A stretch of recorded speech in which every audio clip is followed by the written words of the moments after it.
right. Hello, everybody.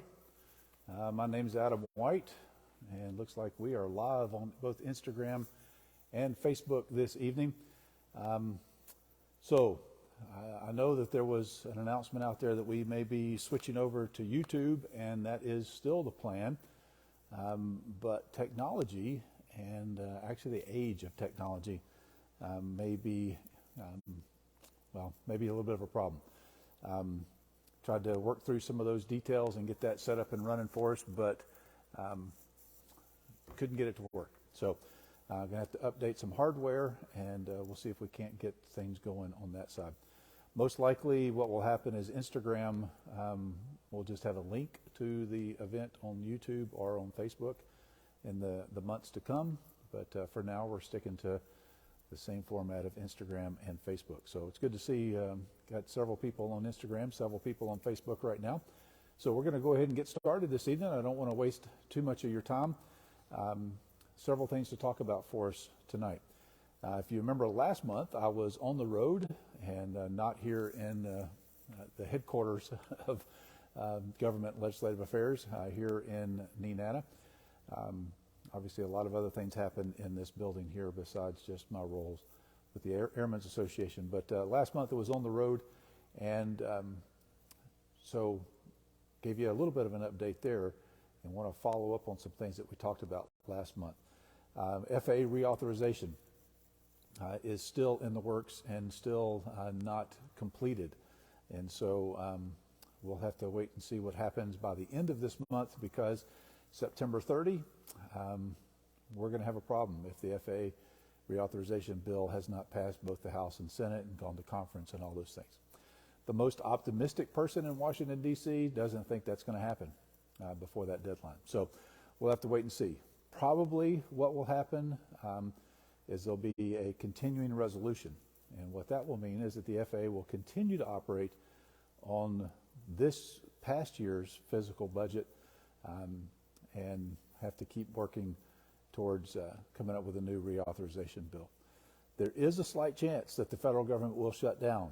And what does that mean for us? Well, that basically means, I think the phrase is non-essential functions of the FAA will be on pause and will stop. What does non-essential mean? And if it's non-essential, does it need to be there? Anyway, so I will say that the last time this happened, it was a pain. There was some difficulty with getting paperwork pushed through the FAA, whether it was field approvals or medicals and that sort of thing. Those were delayed for a while the last time this happened. Air traffic control facilities are considered essential, and they will still continue to operate. Even if there's no funding, they'll go back and backfill those folks' pay. But it's going to be a problem if that's what happens. There's talk of folks in Washington, D.C. Playing politics, and both sides of the aisle pushing the possibility of a government shutdown. We'll see what happens. The encouraging thing about FAA reauthorization is that there's a lot of good things in that bill in the Senate and in the House version of the bill that did pass. There's a lot of good things in there for Alaska. And there's still good things in the Senate bill, and we'll have to wait and see how all these play out at the very end. But Alaska is going to come out looking pretty good. There's funding for weather cameras and a bunch of other stuff, and we'll have to see what finally comes out the other end of that process of legislation. Something else that I want to talk to you about is MOSAIC. If you have not heard that term, do a Google search for FAA MOSAIC, and some pretty encouraging things that are coming out of that process. I've been studying up on that here in the past weeks. I'm actually going to be partnering with the EAA chapter in Anchorage next Tuesday night, and we are going to have an event at our office there in Anchorage on the 26th. It will be a virtual hybrid event. I will be participating via Facebook. But if you want to know more about what MOSAIC is and what that potentially could do for us, I encourage you to at least tune in to that Facebook event, if not in person if you're in Anchorage. So what is MOSAIC and what does that do? Well, we all know about Light Sport Pilot, right? We all know about the LSA, the Light Sport Aircraft Initiative, and some of the restrictions that came on that at the end of the day, helped aviation, but not as much as we had hoped, right? There were a lot of things that were promised that we thought were going to work out, but in the end, some of the weight limits, the speed limits, all those kinds of things were pretty restrictive and didn't really do much in the end for us. So what's happening with MOSAIC is they're going back and reevaluating that stuff, and just some of the talking points here allow planes up to 3,000 pounds to consider part of LSA, light sport aircraft, increasing the stall speed from 45 to 54, removing the speed limit, removing the V&E limits, potentially permitting light sport aircraft to fly up to 250 knots, eliminates restrictions on things like retractable landing gear, allow for IFR and night operations. That was a big holdup for LSA aircraft initially. Sport pilots can fly up to 4-seat aircraft, but only carry 1 passenger. So even though there's seats, if you're a sport pilot, you'd be limited to 1, but that would then open it up to larger airplanes for that.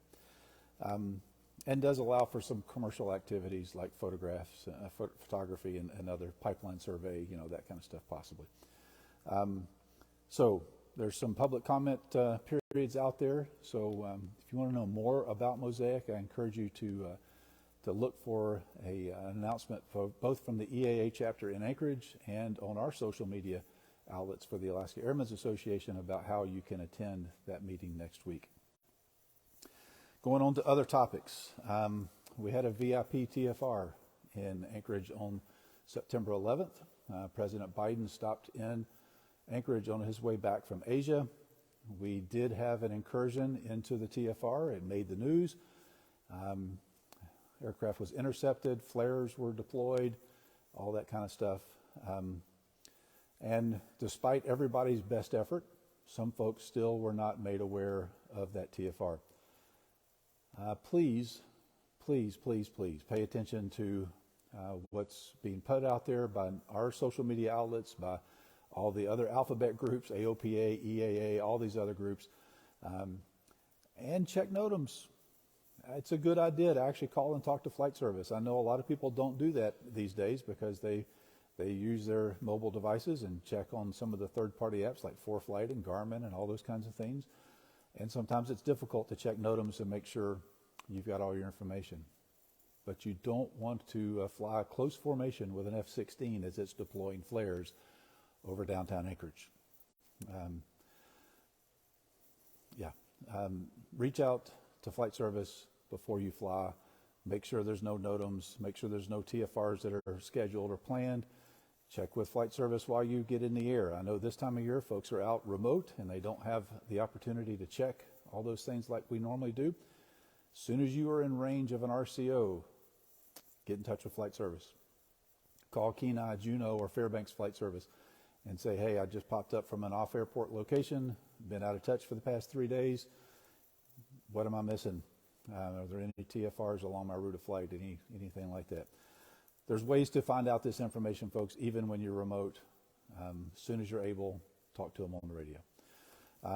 If you're not familiar on what you're supposed to do, if you are intercepted by a fighter who are then deploying flares or cutting in front of you or whatever, you should study up on that. There's plenty of resources out there for that. Probably the easiest thing for you to do is just do a search on your web browser and get that information. The first thing you need to do is tune in to 121.5 if you see a military aircraft close to you that you don't think was planned, that is not normal. So they will be trying to reach you on 121.5 and give you directions and instructions. It's my understanding that when flares are deployed, that is a last-ditch effort before they go missiles hot. So if you see flares, you have, you're pushing your limit, let's just say. And Tim, your comment about let's just overrun the TFR, I know you're joking. That would be interesting to see how they would handle that. I don't know that I want to participate. But anyway. So speaking of finding out and knowing things, this is a paper chart. And I know it may be a relic for some of you. They still print these, by the way. Do you notice any errors on your charts when you're looking at them on your iPad, your iPhone, your Android, whatever, or on paper maps? Some of the endeavors that the Alaska Airmen's Association has been involved with here recently is talking about updating, adding, changing things on our charts. It's come to my attention and to others, specifically Tom George with AOPA, my counterpart for the Alaska region of AOPA, that there's some things on these charts that we may need to reevaluate. Some settlements that are depicted on the chart that an archaeologist would even have a hard time trying to find them, much less somebody flying in a Super Cub. So are they still of any value for us on the charts? Do they clutter up the charts? Is it still good to have them there? Are there other things that are in error on the chart? If you remember, some data had been removed from the charts about power lines crossing over waterways. We had a tragic accident not too long ago in an area where there had been a data tag about those overhead power lines. That information is now back on the chart. But if you see anything like that, I encourage you to submit that to the FAA and let me know about it so we can kind of keep track on it and help make sure it gets pushed through the system. Do you know how to submit chart errors? Do you know how to let the FAA know that you found something that needs to be corrected? A little bit of a ground school question. So if you don't know how to do that, if you look inside this sectional chart, and it's going to be kind of hard to see, but there are reporting chart errors. There's a block here on the sectional chart, and see if I can get that in there. So not quite in focus on Facebook, but anyway, Instagram, that's probably going to be backwards for you. But anyway, reporting charting errors.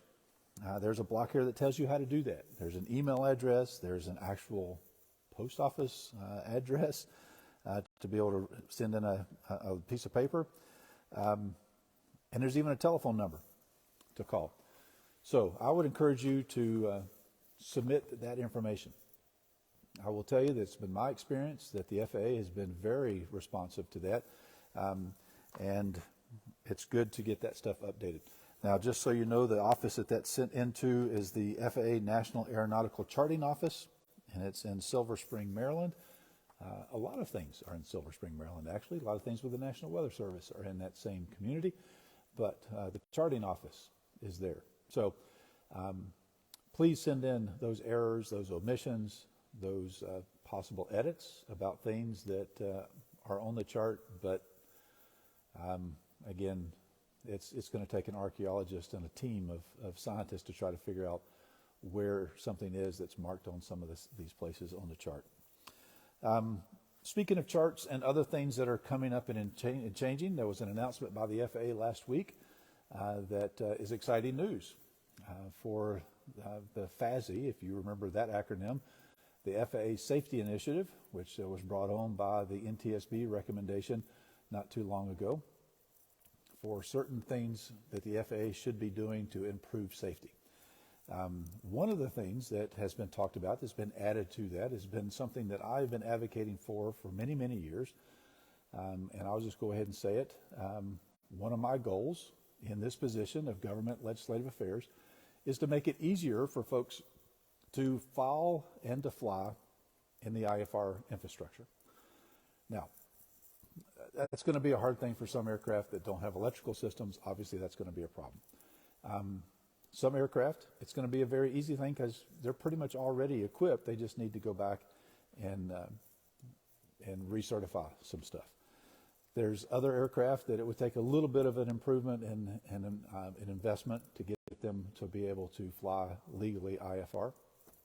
I have a goal to remove as many hurdles as possible for people to fly IFR, because I'm just tired of losing friends due to weather accidents where they pushed the weather because they felt like they needed to, because they felt like they were trapped.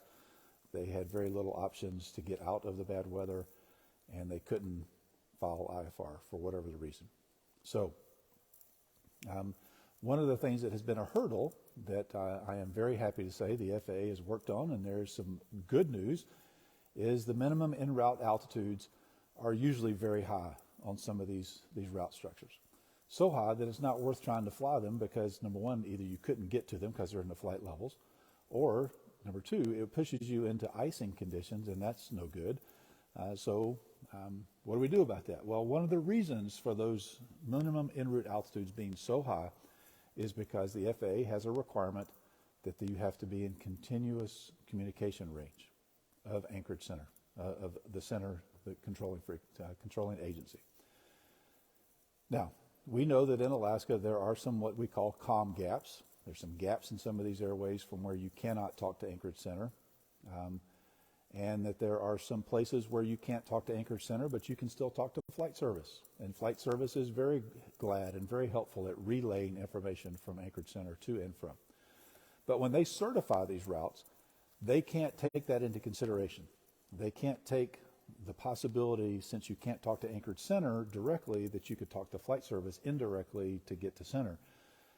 But now the FAA policy most likely will change. They are looking at including flight service as a consideration for communication coverage, which means some of these airway structures where they were pushing us up in above 10,000 feet will get us down to around 3,000 to 4,000 feet. That's a significant improvement. That's great. That's awesome. That's one of the hurdles that we've checked off. Now, not every airway is going to be able to drop down their MEA because we still have terrain to worry about, mountainous and non-mountainous areas, and the separation standards that we have from terrain. But there's some work on that as well, too, and hopefully in not too many months I'll be able to give you an update on improvements in that designation. Some of the other things that we're looking at is surveillance. The FAA would like to be able to prove where you are so they don't turn and vector you into terrain or know where the other aircraft might be in your vicinity. Surveillance is a problem in some of these areas too, and so they keep pushing up the MEAs to get you to a point where they can see you. ADS-B ground stations are being deployed in lots of areas of the state. 9 more ADS-B ground stations are going in. Now, that doesn't improve radar coverage, but it does improve ADS-B coverage. And so it's another half a step closer to that. So again, as folks that fly strictly VFR in aircraft that have minimal equipage, is this a big deal for you? I'm going to say yes, and here's why. You may not be interested in flying in the IFR environment now or in the future, but you appreciate runway lights. You appreciate weather at a lot of these airports when it comes to the AWOS and ASOS stations. You appreciate all the infrastructure that goes into the requirements that come with the IFR environment. As a VFR pilot, there are a lot of things that you have come to rely on that there is no requirement for them to be there from the FAA's perspective for VFR flight. So we are riding on the coattails of the IFR infrastructure. If we can improve that, we will have access to more and more things that help us make better decisions and help us complete our task flying even VFR. So even if you have no interest in flying IFR, there is still a benefit to you as a VFR-only pilot here in Alaska in a very minimally equipped aircraft. So that's enough on those issues. We're coming up to the 20-minute mark, and I try to keep these things at the 20-minute mark because after 20 minutes, people's attention spans start to wander, and I don't want that to happen. I'm going to close out with, again, what I said again last month. We have had another accident here in the past few days. NTSB is digging into that, and we have not even heard the preliminary report from the NTSB, but tragic loss of life of Representative Peltoa's husband, and we grieve with her and her family over the loss of her husband. I don't want to speculate or jump to conclusions as to the cause or the situation that led up to that accident, but it was an off-airport accident involving hunting, and it does appear that there may have been some hauling out some meat from the camp. Please make sure your weight and balance is correct. Please make sure you are not pushing weather and you are not pushing physics. I can't overstress this enough. Fuel is expensive. I get it. Daylight is getting shorter. I get it. But make a second trip, or just don't make the trip at all today. I've mentioned this before, but right over here at the hangar door, on the push button to open the door, I have printed up a sign that I have to look at in order to push that button. I can't not see it. It's right there. And it asks the question, it basically makes a statement, I'm sorry. It's okay to be a day late. It's not okay to be years too early. It's okay to push the flight because of weather, because of mechanical issues, because of needing to split the loads or whatever. Please don't push weather, and please don't push physics.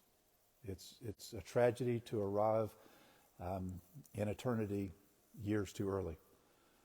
It's okay to be a day or two late. So with that somber note, I guess, I'm going to go ahead and sign off and say we'll talk to you again next time. If you are not a member of the Alaska Airmen's Association, I encourage you to go to our website, alaskaairmen.org, and become a member.